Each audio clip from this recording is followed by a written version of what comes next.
Pemerintah menyebut pelaksanaan PPKM mampu menurunkan kasus COVID-19 di tanah air. Menko Kemaritiman Luhut Binsar Panjaitan menyebutkan kasus COVID-19 di Jawa Bali turun 98,99%.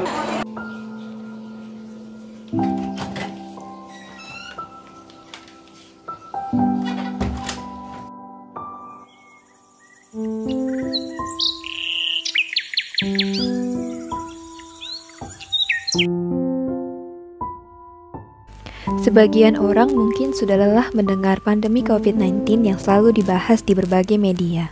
Jujur, aku termasuk salah satunya. Berita COVID yang terpapar dari tahun 2020 hingga sekarang sudah seperti makanan sehari-hari. Sosial media yang jadi andalan bagi masyarakat luas pun tidak luput terpapar. Kebiasaan hidup berdampingan dengan COVID-19 bukan perkara mudah. Banyak peraturan yang ditetapkan pemerintah justru membuat banyak masyarakat merasa terkekang. Peraturan menggunakan masker salah satunya. Banyak masyarakat dekat rumahku yang tutup telinga seakan hal itu bukan sesuatu yang harus dilakukan. Aku tidak setuju dengan itu. Walaupun benda yang melekat di antara hidung hingga dagu kadang justru membuatku tidak nyaman, apakah bisa membuatku acuh akan hal itu? Tidak. Aku lebih baik tidak nyaman sedikit dibanding harus sesak nafas di malam hari.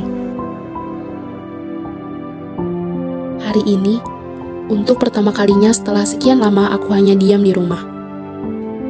Aku memutuskan untuk keluar bersama teman terbaikku berbelanja bahan makanan di suatu pasar.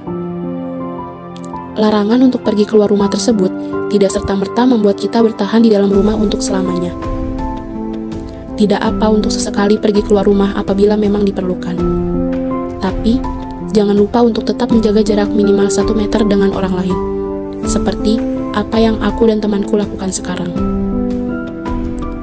Meski kita harus berbicara dan berjalan dengan jarak, aku tahu, meskipun pasti rasanya asing sekali, tapi hal ini adalah hal yang harus kita lakukan untuk menjaga satu sama lain. Saat aku tiba di pasar bersama temanku, kami melihat masih banyak orang yang berkumpul seperti tidak ada pandemi yang melanda. Semua tampak biasa layaknya pasar pada umumnya. Namun, menghindari kerumunan menjadi pilihanku sebagai upaya antisipasi penularan COVID-19 sesuai dengan peraturan yang telah ditetapkan pemerintah.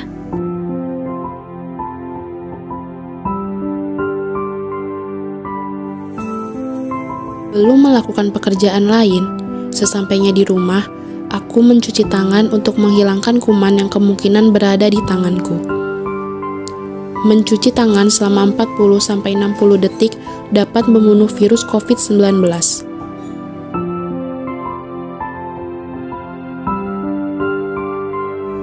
Sudah lama rasanya aku tidak bertemu langsung dengan keluargaku, karena jarak yang memisahkan dan anjuran pemerintah untuk mengurangi mobilitas.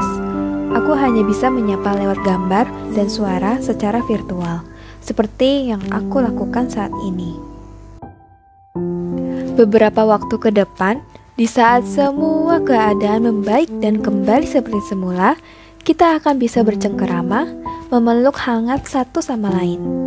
Untuk itu, protokol kesehatan menjadi upaya yang bisa kita terapkan sebagai ikhtiar kita untuk mengakhiri pandemi ini. Kalau kata orang bijak, kejadian yang buruk pasti ada hikmahnya. Pandemi COVID-19 tidak akan selalu memberi dampak negatif pada kehidupan, tetapi ada makna tersendiri yang dapat manusia ambil dan jadikan sebagai pelajaran hidup. Udara kota bersih, hidup sehat menjadi prioritas, membantu mereka yang lemah, semua itu adalah hikmah dan pelajaran dari Allah Subhanahu wa Ta'ala. A'udzu billahi minasyaitonir rajim. Bismillahirrahmanirrahim. Innallaha la yastahi ayyadriba matalam ma ba'udatan fama fawqaha